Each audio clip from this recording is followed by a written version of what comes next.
ஊடக துறையின் அன்புடையங்களே, தொலைக்காட்சியின் அன்பு மக்களே, உங்கள் அனைவருக்கும் மாலை வணக்கம். வரலாற்று சிறப்பு மிகுந்த நம்முடைய பழவேற்காடு ஊரிலே இருக்கின்ற குடிகொண்டிருக்கின்ற புனித மகிமை மாதாவின் திருநாளை 547ஆம் ஆண்டு பங்கு விழாவாக இன்று கொடியேற்றி ஆரம்பிக்க இருக்கின்றோம். அன்னையின் மூலமாக பக்தர்கள்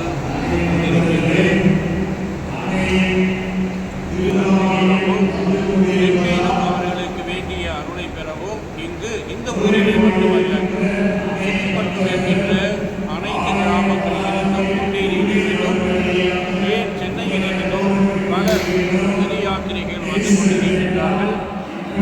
அனைவரையும் அன்புடன் இன்று வரவேற்கின்றோம். இந்த விழாவின் மூலமாக இந்த ஊர் மக்களும் ஏனைய மக்களும் இறைவனுடைய வரப்பிரசாதத்தை பெற்று இன்றும் என்றும் நம்முடைய வாழ்க்கையில் நன்றாக இருக்க அன்னையின் அருளால் அவர்களுக்காக நாம் மன்றாட வந்திருக்கின்றோம். இன்று முக்கிய நிலமாக கொடியானது ஏற்றப்படும். கொடியேற்றுவது என்பது பங்கு விழா ஆரம்பித்து விடுவது என்பதை ஊரில் உள்ள அனைவருக்கும் ஏனைய ஊரிலே கிராமத்தில் உள்ள மக்களுக்கு தெரிவிப்பதற்காக 10 நாட்கள் கொண்டாடப்படும் இந்த விழாவானது நல்ல விதமாக முடியவும் இதன் மூலமாக அனைவரும் பயன்பெற வேண்டி உங்கள் அனைவரையும் அன்புடன் வரவேற்கின்றோம். இந்த திருத்தலத்திலே பங்கு பெற்று இறை அருளை பெற உங்களுக்காக நாங்கள் ஜெபிக்கின்றோம். இறைவன் உங்கள் அனைவரையும் நிறைவாக அன்னை புனித மகிமை மாதாவின் மூலமாக ஆசி தருவாராக. இதில் எங்கள் மக்களுக்காக மட்டும் ஜெபிக்க மாட்டோம். முக்கியமாக இன்று எங்களுடைய திரு அவையின் தலைவராக திருச்சபையின் தலைவராக இருக்கின்ற கத்தோலிக்க திருத்தந்தை அவர்கள் இறந்து இன்னும் விரைவிலே அவருக்கு அடக்கம் செய்யக்கூடிய நாள் இருக்கின்றது. அவர் எப்பொழுதும் அடிக்கடி சொல்வது உலக அமைப்பினார். உலகத்தில் உள்ள அனைவரும் மகிழ்ச்சியாக இருக்க வேண்டும், சகோதர வாழ்க்கையுடன் நீதி நேர்மையுடன் எல்லோரும் நடக்க வேண்டும் என்பதற்காகத்தான் அவர் எங்களை கேட்டுக்கொண்டிருக்கின்றார்.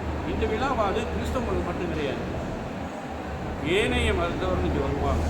இஸ்லாமிய மதத்தை சார்ந்த சகோதரர்களாக இருக்கலாம், இந்து மதத்தை சார்ந்த சகோதர சகோதரிகளாக இருக்கலாம், ஏன் இறைவன் நம்பிக்கை இல்லாதவர்கள் கூட அன்னையின் மீது கொண்ட ஒரு அன்பினால் பாசத்தினால் இது அன்பின் விழா, சகோதரத்தின் விழா, நீதி நேர்மைக்காக நாம் அனைவரும் அன்போடு ஒன்றாக உறவாட ஒரு வாய்ப்பு இருக்கிறது.